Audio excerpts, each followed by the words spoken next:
Saudara-lun, pria disabilitas berusia paruh baya ini adalah Ibnu Hazar, 45 tahun, warga desa Blangmancung, Kecamatan Ketol, Aceh Tengah. Cacat fisik pada kedua kakinya membuat Ibnu Hazar tak bisa berjalan normal. Meski cukup mandiri melakukan kegiatan sehari-hari, kehidupannya tak terlepas dari dampingan sang istri Rahmani, 40 tahun. Setidaknya sejak 18 tahun usia pernikahan mereka. Bahkan cinta keduanya kini makin lengkap dengan kehadiran Bahagia Arafi, anak laki-laki mereka yang saat ini berusia 9 tahun. Sebagai ayah, status disabilitas Ibnu Hazar tetap saja menjadi tulang punggung utama bagi keluarganya. Dengan terus tersenyum dan tanpa keluhan, Ibnu Hazar bahkan cukup cekatan sebagai mekanik kendaraan. Dan lagi-lagi sang istri Rahmani setia mendampingi Ibnu Hazar saat mencari nafkah, memperbaiki kendaraan konsumennya. Menurut Rahmani, cacat yang diderita suaminya sudah berlangsung sejak kecil karena sakit. Namun Rahmani mengaku tidak ada kekurangan dari segi apapun, termasuk kasih sayang dan cinta dari sang suami.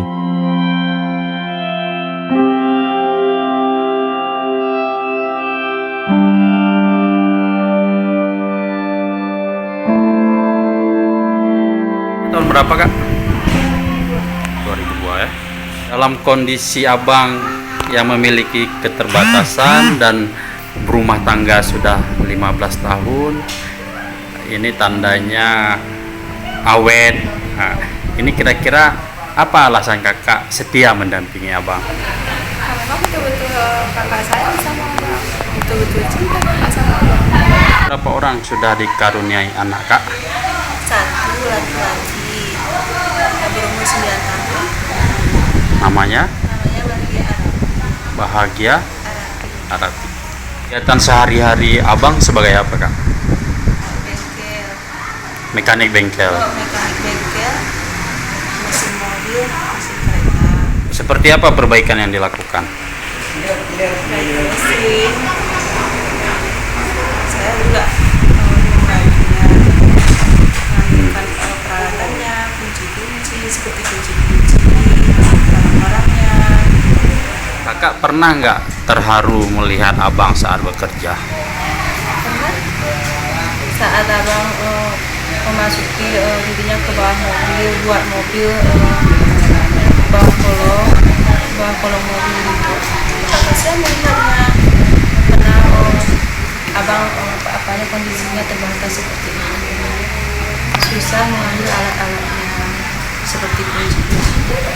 Abang berjuang untuk mencari nafkah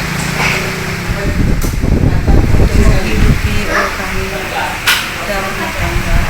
Pasti kakak setia mendampingi abang dalam kondisi keterbatasan diri. Karena abang saling pengertian, kakak selalu sayang sama abang, tulus kasih sayang kakak untuk karena abang apapun keluhan kakak, abang selalu ngerti. Cita-cita dan harapan terhadap keluarga kakak ke depan. Kakak berdoa agar semoga kami rezeki kami selalu berkah dan kami selalu semoga hidup kami sampai ada misalkan kami hidup bahagia. Rahmani pun mengaku cukup terkesan dengan pasangan hidupnya ini karena tak pernah putus asa mencari rezeki untuk menghidupi ia dan anaknya. Rahmani mengaku akan berusaha menjadi istri terbaik bagi suaminya hingga nanti ajal memisahkan mereka. Dari Idiraya, Seni Henry, Serambi On TV.